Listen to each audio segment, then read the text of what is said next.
Hello everyone, welcome back to YK Reviews. Welcome back to another retrospective review in regards to Nightmare on Elm Street, where we get one of the most classic ones, I've got to say, in the franchise. You've got Freddy versus Jason. So let's get into it here.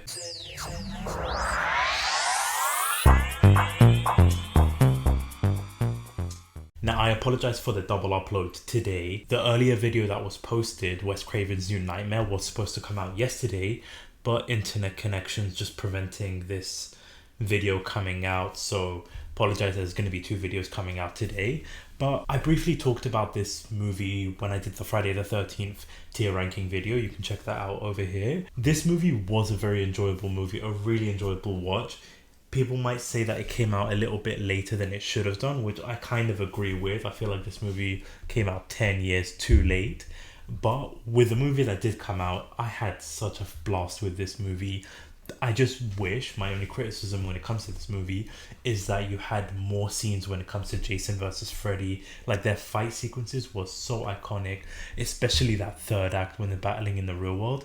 I really wanted more of that, like the focus on the human characters and the human elements.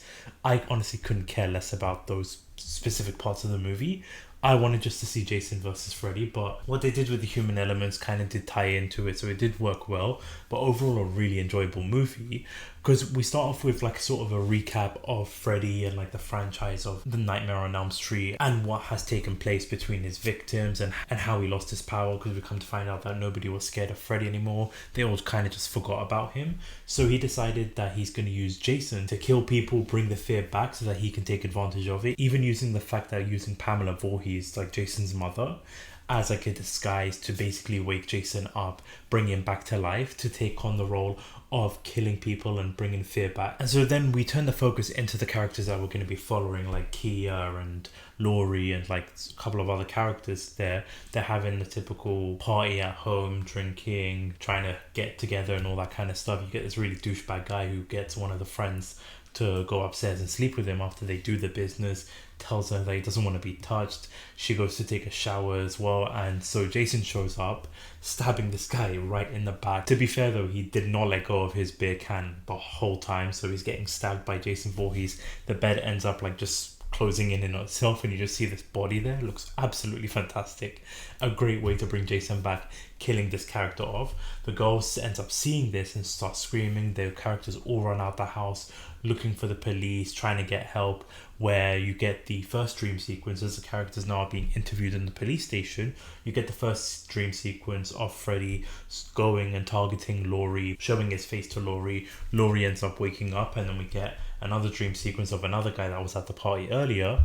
He is upset because his friend died in the most gruesome way. When he does enter the dream sequence, we come to find out that Freddy is still not strong enough, so he sends Jason to go and do the killing, and Jason just with that machete just killing this guy off, and his father, I believe, on top of it. Just a brilliant execution there. So then we cut into like they're introducing two new characters who sort of are the Nightmare on Elm Street lore characters. So you've got Will and you've got Mark, who are two people in the mental asylum. They faced Freddy before, lived to tell the tale. They decide to come up with a plan because they see it on TV about Laurie's house. Like, Will has some connection to Laurie, and so they see that there was a murder at the house. So then they decide to try and break out of it. So that Mark guy takes one for the team, shows his pale cheeks to the security guards, ends up taking the keys, and then they end up escaping. So they escape, end up going into the school, because in the school you're getting these kids talking about this party that they're going to be doing. Like the main characters like Kia and Laurie and all these characters are talking about the death that happened last night. That's when two new characters like Will and Mark show up, telling them about how it's Freddy, that the lore and the backstory. And we also find out that while they're doing these digging and investigation, finding out what's going on, they come to realize that everything about Freddy's just been like kind of blacklisted. So that's how they're trying to forget about Freddy, trying to push his powers down. And so then we move to the sequence of the party, and honestly a really great sequence there. So you've got everybody partying, doing the normal stuff. They're in this corn maze, so you've got drinking, drugs, all the typical party scenes that you'll see in these typical like movies. One of the characters, like the girl that had that dickhead of a boyfriend, she actually sees her boyfriend in the cornfield there, just imagining, because we see that she's actually sleeping. Side note, this creepy guy sees her passed out, so he's like on top of her and just doing some weird stuff with her.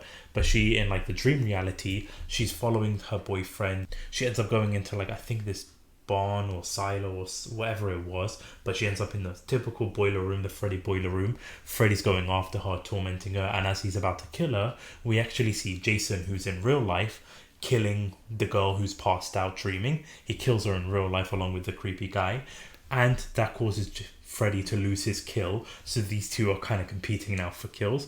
So as Freddy was about to kill her, she disappears from the dream sequence because she died in real life. And then you get an amazing scene of Freddy confronting these two weed heads. One of them is trying to talk trash to him, so he just quickly snaps his neck, spins it around. The other guy tries to like light him up, and then you've got an amazing scene of like Freddy burning, like lit up, going through the corn maze. He chucks his machete right through this guy's chest and goes and just on a killing spree, breaking up the party and just killing people left, right and center. Like, it was just an amazing sequence. Like, just seeing Jason in a blaze of glory going out and just killing everybody there. Like, there was some great kills, great moments. Like, that's what I wanted more of. Like, just focus on that, focus on Jason, focus on Freddy doing their thing. So I really had a great time with seeing that corn maze party scene. But then there's also some subplot about Laurie and her dad and her mother being killed. Like, they're focusing on that. Will is the one that saw everything. So you kind of just sort of get like this little subplot going on with Laurie and her family and her dad. But when they're confronting each other, she ends up escaping. She ends up running away, going to meet up with Will. Will and Laurie go to meet up with Mark to try and figure out what's going on, to try and see what's happening. Unfortunately, Mark is having a dream sequence now because he wasn't able to take his medicine to stop him from dreaming or passing out. He passes out. He sees the person inside the bathtub who's talking for Freddy. Freddy's telling him that he needs him to pass on a message, but when he doesn't do that, he sort of lights up this guy on fire. You see this message being burnt in the back. You see him sort of awake, trying to get the help by Will and Laurie, like watching in the window. You see his face getting slashed, and then he ends up dying with a message saying Freddy's back in the burnt sequence on his back. So this crew, so you've got Laurie, Will, Kia, Lindemann, I think his name was, the police officer from earlier. Like, you've got these people all sat down trying to come up with a plan. Laurie ends up falling asleep, and then this dream sequence, you've got Freddy trying to kiss her, but then she ends up pulling his ear, waking herself up by the other people, and she's got Freddy's ear, and that's when they again come up with like, oh, we can bring Freddy into real life. They decide to go after like the drugs that kept Will awake in the mental asylum where he stopped him from dreaming. So you go into this facility there, you see one of his kids that was high all the time. He's in this room, and he just sees this bug lizard thingy. I think it was like Freddy, like a smaller version of Freddy from the earlier Nightmare on Elm Street movies. You just see him smoking shisha.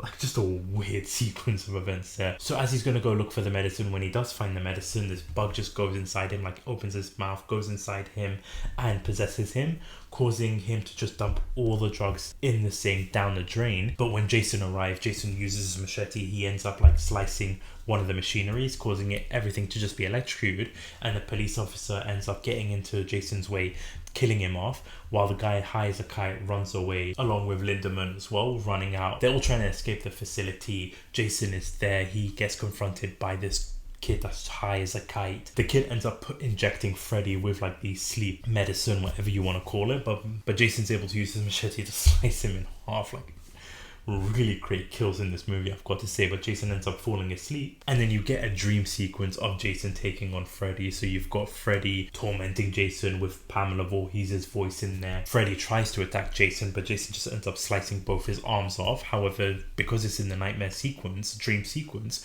Freddy's able to grow both his arms back. He ends up using these telekinesis powers to just sort of throw Jason's machete into his chest, throwing these like weapons at Jason left, right and center, even to the point where he throws this big machinery, landing it right into Jason, crushing Jason. But of course Jason's able to survive this, and as Jason is going after Freddy, that all of a sudden there's this like big waterfall in between them, and that's when Freddy realizes that Jason's weakness, Jason's fear, is water, even turning Freddy into like this little boy, calling him an ugly little shit. Like, Robert Englund deserves like an Oscar for the way his lines are delivered and the way he portrays Freddy Krueger in this whole franchise. Like, his lines are so iconic. So Freddy ends up using this to his advantage. He takes Jason back to like the Camp Crystal Lake as Freddy was a child, being tormented by all these campers, kids there. They end up pushing him into the water, and Freddy actually starts drowning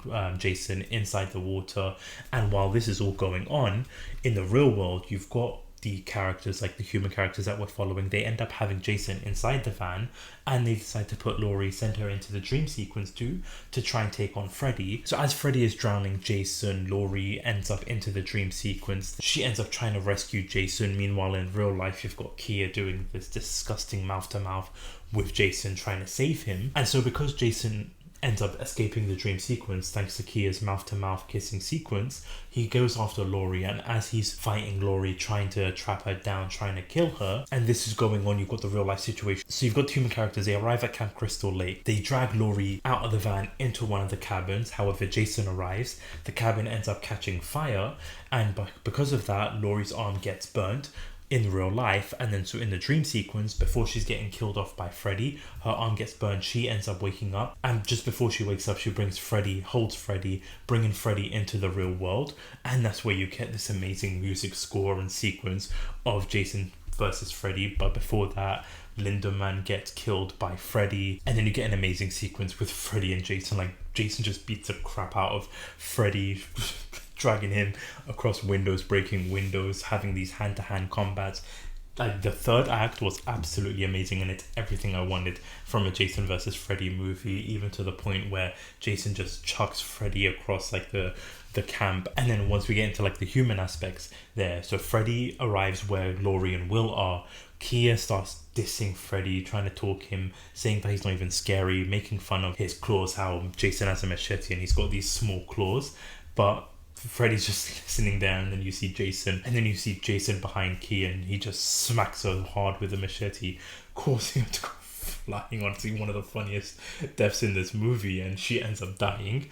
And then you get this rematch between Jason and Freddy once again, literally having hand-to-hand combat. But of course, Jason's able to get the upper hand. However, Freddy uses some torpedoes to his advantage. He fires a whole bunch of torpedoes, one ending up hitting Jason, going flying across the scene, and Freddy using everything to his advantage. The spikes are all coming down like these metal poles. He pushes them, they end up flying, a couple of them going right inside Jason. He ends up pushing one of these big wheel thingy, like sand wheels, I don't know what you would call them, like these construction parts, tries to push it down the slide, but it gets stuck in the slide. And then one of these, honestly, I'm not too familiar with like these equipments and stuff, like this big swinging thingy that you'll have, I think it's got cement inside it, ends up knocking Freddy off of the slide. He ends up hanging, lands right in front of Jason, and then this big machinery eventually does go down the slide, pushing both Jason and Freddy all the way across into the platform right next to the lake. Once again, start fighting each other. They end up using the machete and the glove to just start slicing and stabbing each other, to the point where even Freddy starts stabbing Jason right in the eye. You have this amazing scene of blood just dripping over Jason's hockey mask. You got blood on Freddy's face. Just a great sequence. This is what you wanted from Jason versus Freddy. However, while these two are fighting, you've got Will and Laurie throwing gas, petrol, whatever the hell you want to call it, onto the platform, throwing a match to light the whole boardwalk on fire. And so Jason ends up stabbing Freddy. He rips up Freddy's arm, and then the whole cabin just explodes. Everybody goes into the lake. Laurie and Will manage to climb out of the water. They think that they're defeated, and then you see this machete, which you think is going to be Jason, but it actually is Freddy holding the machete. He's about to kill Will and Laurie, only for his own arm. Jason uses Freddy's arm with the claws, stabs Freddy right in the back. It goes through Freddy's chest. So just before Jason's about to fall into the lake, he ends up chopping off Freddy's head once again. So he stabs him in the back for it to go right through the chest, ends up chopping off Freddy's head. He falls into the lake along with Freddy falling into the lake, while Will and Laurie are in the platform, closing out the movie. Not before we get the final shot though of, it's like the next day or however the time has passed.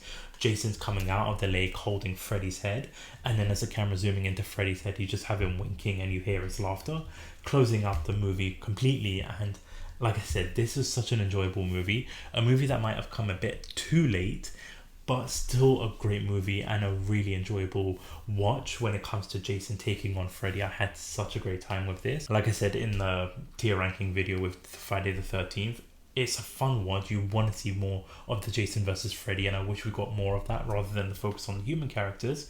But they did tie into everything. They weren't like the useless characters or just background characters. They kind of tied into the plot well. So I don't mind it too much, and I kind of wish that we got like a part 2 or something there, but who knows, maybe in the future. But that about wraps it up for this movie review, this retrospective review. I want to know your thoughts in the comment section down below. Did you enjoy the movie? If you have seen the movie, what your thoughts are about it, let me know in the comment section down below. And keep an eye out, we're going to have the final retrospective review of the remake of Nightmare on Elm Street. So that's coming out on the channel along with the tier ranking for October 31st for Halloween. So don't forget to subscribe and like the video, hit the notification bell so that you're not missing out on that. But thank you so much for watching. Thank you so much for listening. This is YK Reviews.